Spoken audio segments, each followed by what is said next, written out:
Ini ndakasiyana nemukadzi wekutanga, saka ndine mukadzi wandange ndichidanana naye uye tainge tisingachanyanyoonani. Before birthday remwanakomana wangu akatondibvunza kuti uri kumutengerei. Ndakamuti so far handina mari. Then she offered kuti achatengera mwana mapresents nekusenda cash, then ndomuitira birthday, and she sent 5,500 rands. After birthday party akabva aenda kuCanada nemurungukadzi wake, vanopota vachienda vose, especially pamaholidays. I lost contact naye for almost a week due to load shedding. Then I explained to her zvaiitika. Akabva atotanga kupenga, hanzi majaira kumora mari dzevakadzi what. Ave kutoti even baba mukuru vangu murume wasisi, he warned me about tumagold digger twemuno mujoni tinodyira vakadzi mari.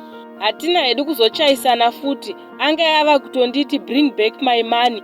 And the other thing, she was not happy nekuti baby mama vaivepo pabirthday remwana wavo. Ini nekusada zvinonetsa, ndakamuendera kwasisi vake kwaaive ashanya kudhuze nekwandinogara. Ndakasvikomupa mari yake neimwe pamusoro ndokumutenda hangu.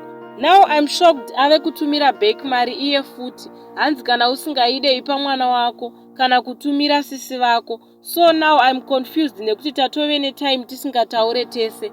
Handichazive kuti kuda kudzoka zvine staira here, ko kuzondidzosera mari hakusi kuda kukontinya drama here. Ndoita sei? Mari ndomudzosera here kana kuti ndoita sei nayo?